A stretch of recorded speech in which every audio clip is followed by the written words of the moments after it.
why he decided on Corn Island. When Patrick Henry had authorized the regiment, he issued two sets of orders to Clark. One was the public orders and one was the private orders. The private orders were the real reason for the campaign. The public orders was what they used to recruit the soldiers. And the problem with recruiting soldiers back then is, remember I said that that third of the American population that really didn't care which way the war went? A lot of those people were on the frontier. And trying to motivate people like that to join your military campaign was already paddling upstream.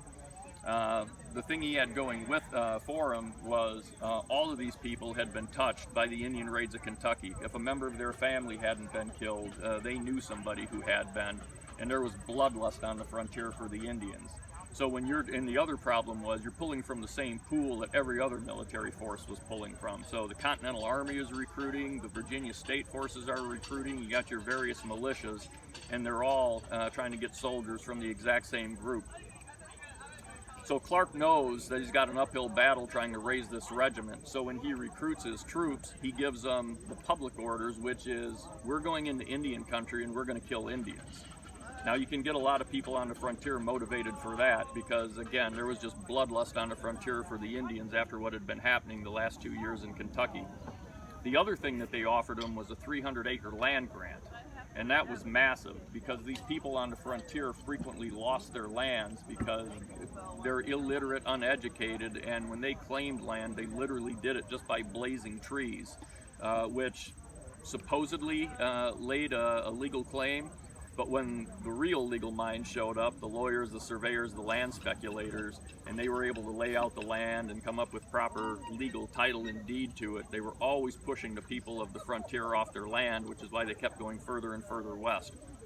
The nice thing about this 300-acre land grant is, first of all, it's a lot of land, and second of all, this land is guaranteed by the state of Virginia. So it comes to you with title and deed, so you're not going to get run off your land by the land speculators afterwards.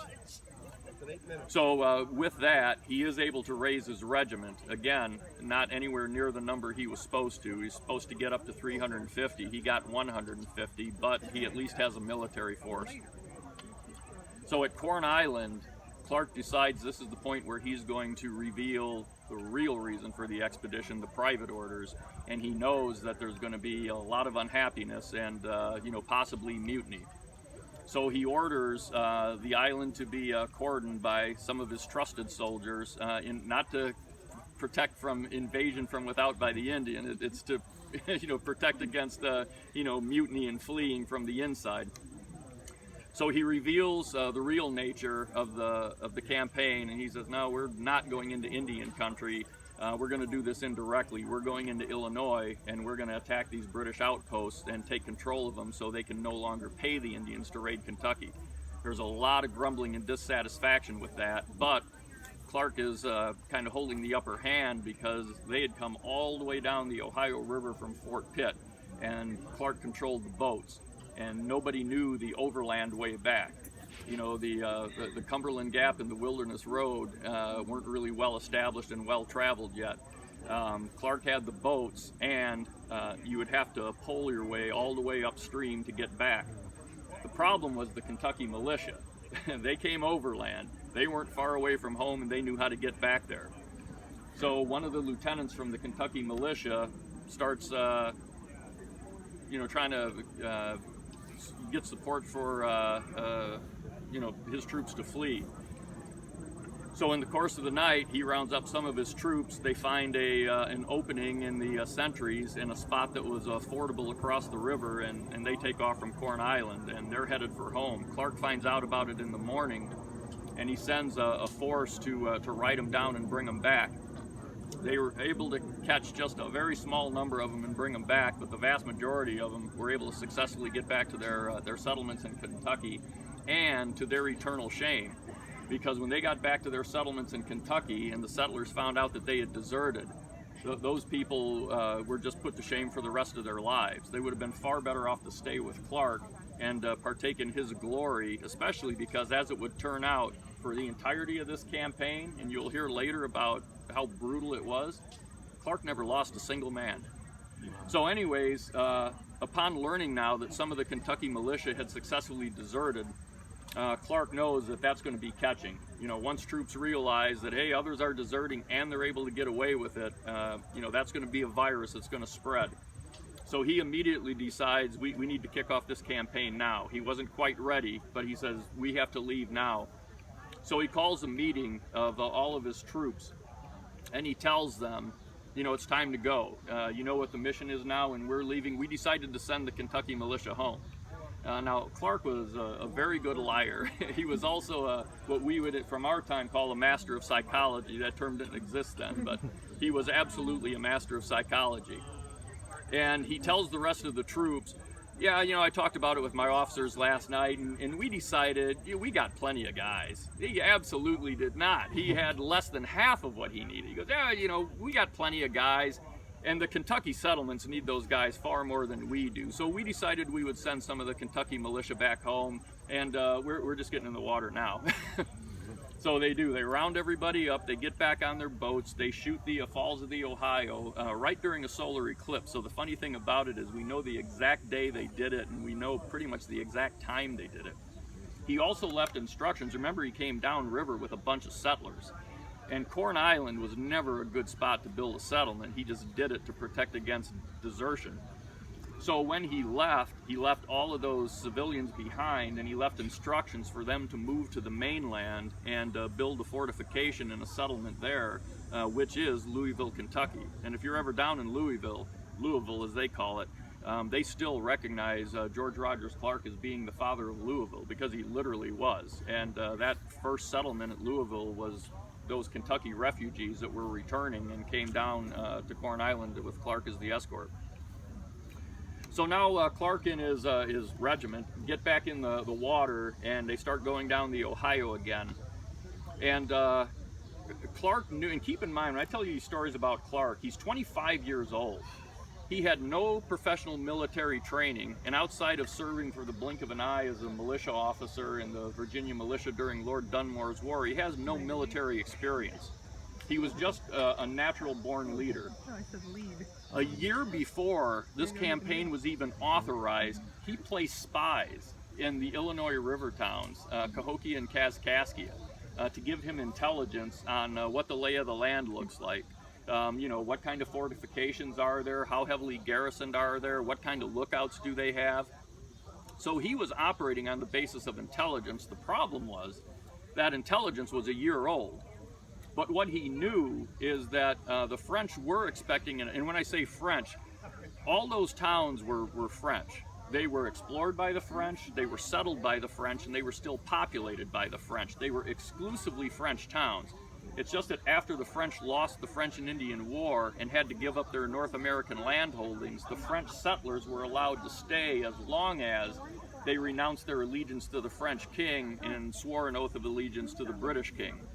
But they're all still culturally and ethnically French, and they're being administered by local French people who have now been given title and position by the British. So the French were expecting an American attack, but they figured the only way possible this attack could come is by coming down the Ohio River to the mouth of the Mississippi and then poling upstream against the current on the Mississippi until you reach Cahokia and Kaskaskia, which were on the east bank. There was an old military road that connected Kaskaskia, which was always the big center of early Illinois. In fact, when Illinois first became a state in 1818, Kaskaskia was our first capital. So there was a French military road that connected Kaskaskia to Fort Massac. Fort Massac was the last French fort that the French ever built in North America, and it's right at modern-day Metropolis, Illinois. There's a recreation of the American fort that was built there later, but you can still see the original ruins of the original French fort. So they built it on the north shore of the Ohio River, and again, this is before the end of the French and Indian War, so everything that was upstream to the east of Fort Massac was British territory. Everything that was downstream and to the west of Fort Massac was French territory. So Fort Massac served a very strategic spot there so that the French could control access to the French part of the Mississippi River down in the American bottom, which is what they call the river valleys of the Ohio and the Mississippi. After the French lose the French and Indian War, that fort makes no sense anymore. They literally completed that fort just in time to lose the French and Indian War. So the French never garrisoned it. They turned the keys over to the British and say, oh, well, it's yours now. And the British look at it and like throw the keys away because it's like, well, this makes no sense now.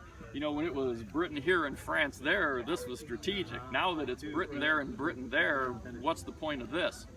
So Britain never garrisons it. So this brand new fort is immediately left to go into ruin.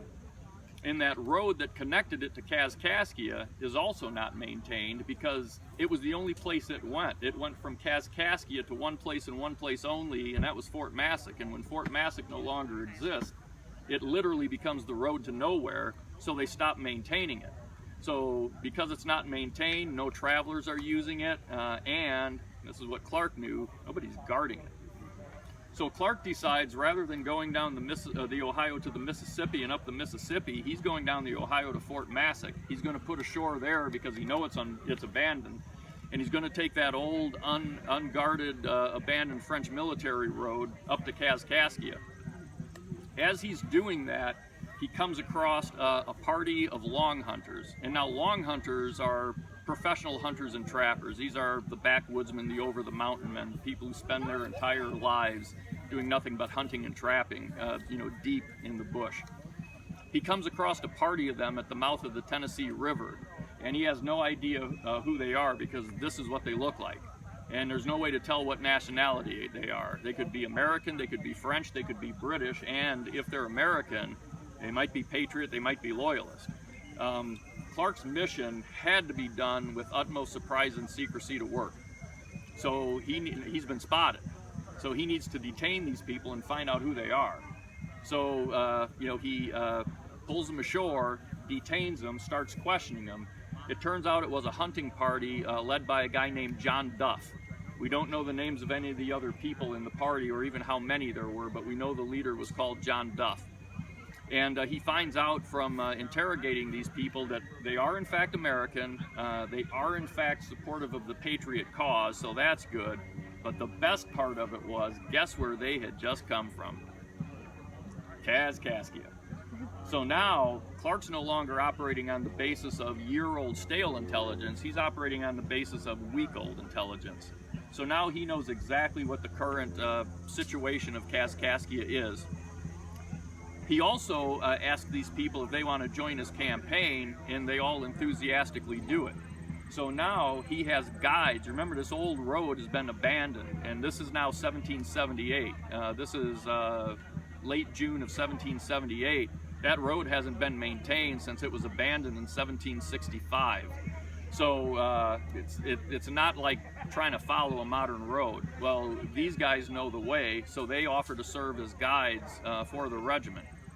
And that, by the way, is the portrayal that I do. One of those long hunters who served as the guides and the scouts. So they guide Clark's regiment up to Kaskaskia. They cross the Kaskaskia River, which isn't where it is today. Back in that day, Kaskaskia was on the west bank of the Kaskaskia River, but on the east bank of the Mississippi River.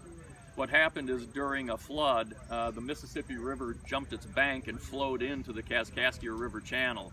So today, Kaskaskia is actually on the west bank of the Mississippi River, where in Clark's day it was in the east bank.